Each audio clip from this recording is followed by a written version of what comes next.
Bonjour à tous et bienvenue dans ce Morning Bull Run. On se retrouve ici sur un marché qui reprend des couleurs et ça fait plaisir. Aujourd'hui, ça va être l'occasion pour moi également de vous présenter une opportunité unique, quelque chose dont je parle pas souvent, mais c'est une de mes spécialités. Il s'agit des airdrops, donc tout simplement, je vous spoil un petit peu, mais on a eu des grosses nouvelles du côté de Kraken et notamment, ils ont une blockchain qui tourne depuis déjà quelques mois et c'était intéressant pour moi de vous présenter ça, de vous présenter un petit peu ce que je fais au-delà des mornings, parce que bien sûr, vous vous en doutez, il y a beaucoup plus à aller chercher sur le marché crypto que simplement des actualités. C'est parti. Bonjour à toutes et à tous, ici Zephyr. On commence ici ce tour des actus avec Abu Dhabi Financial Free Zone, donc tout simplement c'est la zone financière d'Abu Dhabi qui a notamment, je vous le dis au passage, plus de 635 milliards de dollars d'assets sous gestion, et bien qui a signé un accord d'entente avec Chainlink, et ça c'est une excellente nouvelle, pourquoi? Parce que ça montre qu'une des zones financières extrêmement puissante en termes de géopolitique, eh bien s'intéresse à la crypto, s'intéresse à la blockchain, s'intéresse vraiment au Web3 et est partenaire avec un des projets majeurs de l'écosystème. Selon moi, Chainlink, c'est vraiment un des projets qui va être les plus impressionnants. Alors peut-être pas forcément en termes de performance, puisque c'est un actif qui est déjà bien capitalisé, mais peut-être en termes de market cap final, je sais pas. Peut-être que ce sera à terme un solide token du top 10. Je pense qu'il y a quand même une concurrence très rude pour en arriver là, notamment avec les stablecoins tout simplement qui vont être de plus en plus puissants et de plus en plus présents. On y reviendra dans un instant.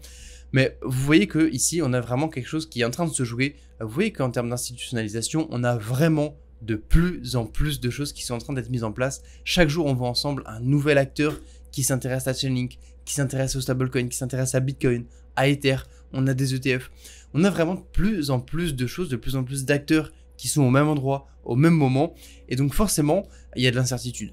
Forcément, il y a du doute, forcément, ça prend du temps, forcément, il y a plus de capitaux en jeu, donc il y a plus d'inertie. Ça également, c'est un concept que je vous partage souvent, j'essaie vraiment d'insister dessus parce que je pense que c'est extrêmement à comprendre et que c'est un des axes majeurs qui explique pourquoi ce bull run met plus de temps, pourquoi il est plus lent, et bien tout simplement parce qu'il y a plus de capitaux, plus d'acteurs, plus de décisions, plus vraiment d'inertie justement à prendre en compte pour ce bull run. Mais vous le voyez ici, ce qu'il faut retenir, c'est que Chainlink, Abu Dhabi, ce sont vraiment des choses à retenir, des noms clés à comprendre pour l'avenir de ce bull run. On continue, justement je vous parlais des stablecoins, je vous disais qu'on allait y venir, et bien on y est. On continue avec Ubix qui est un nouveau venture qui a été lancé par Tony McLaughlin, je vous passe les détails, mais qui va nous permettre de faire le lien concrètement, on va avoir un vrai réseau entre les banques et les stablecoins. Donc ça va nous permettre, par exemple, je ne sais pas si ça va être le cas précisément avec cet exemple-là, mais de passer directement de MetaMask à son compte bancaire grâce à Ubix. Et ça c'est intéressant parce que jusque-là on avait vraiment besoin de passer via des exchanges. Vous le savez, par exemple, si vous avez des tokens sur votre MetaMask, alors maintenant on a de plus en plus de solutions qui sont en train de se développer pour passer directement via MetaMask, mais historiquement on était vraiment obligé de passer par des exchanges, par exemple Coinbase, Binance, pour pouvoir retirer des stablecoins. Et la plupart des gens n'avaient pas vraiment confiance en les wallets. On a vu des fausses applications, je ne sais plus sur quelle wallet c'était, il me semble que c'était sur Rabi, qui sont sortis sur iOS, où des gens ont rentré leurs 12 mots parce qu'ils pensaient juste que c'était l'application officielle, au final ils se sont fait siphonner.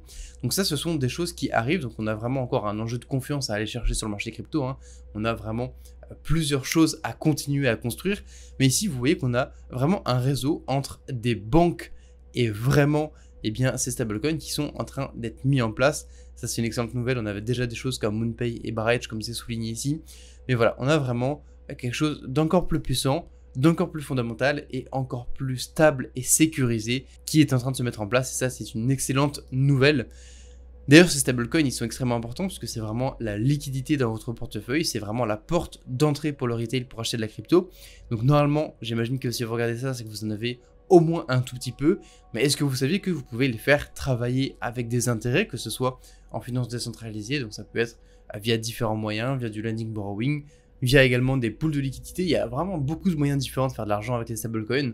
Si ça vous intéresse, dites-le moi en commentaire. Si vous le faites vous-même, dites-le moi.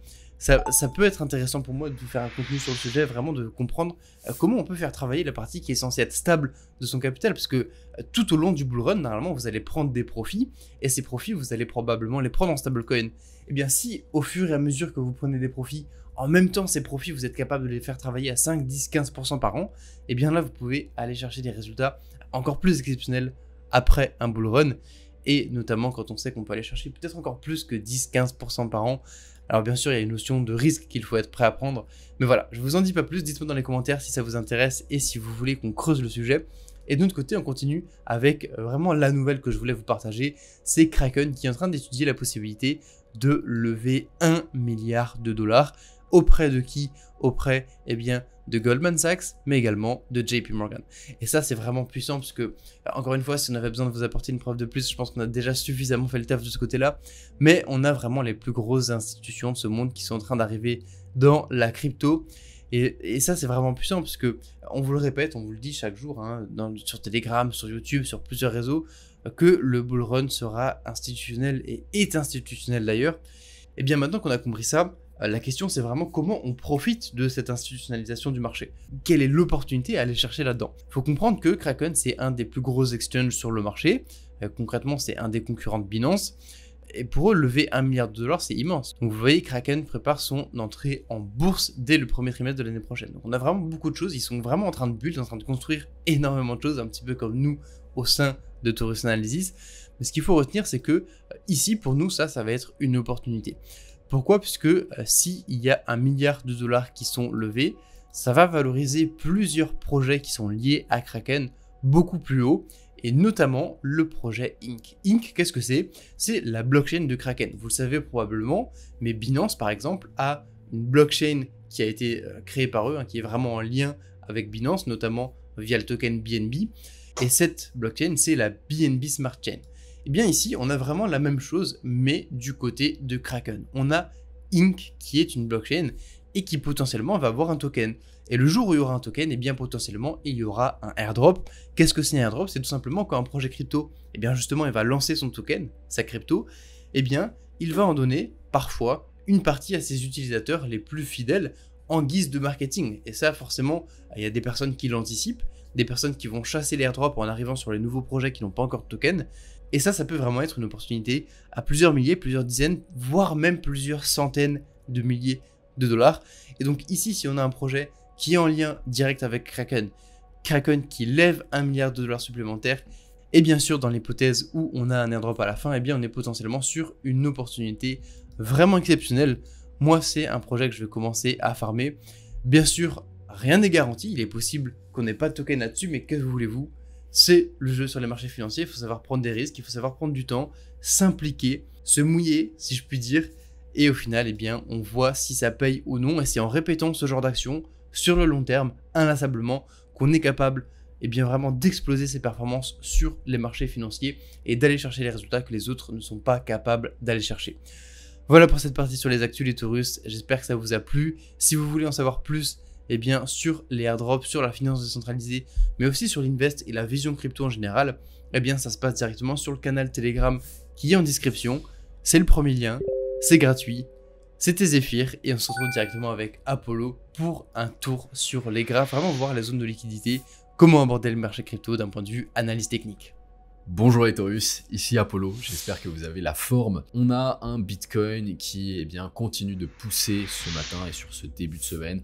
On a été chercher finalement le plus haut de la semaine dernière, hein, vous voyez sur ces niveaux-ci. Et si on descend sur du daily, on va pouvoir constater pas mal de choses. Sur la journée d'hier, on a eu, et avec la journée d'avant-hier également, cette impulsion haussière. Donc on a été chercher le plus haut ici et on est venu réagir sur notre fameuse trendline qui s'est formée depuis les ATH juste ici. À noter également que sur cette journée d'hier, on a eu une clôture qui s'est effectuée.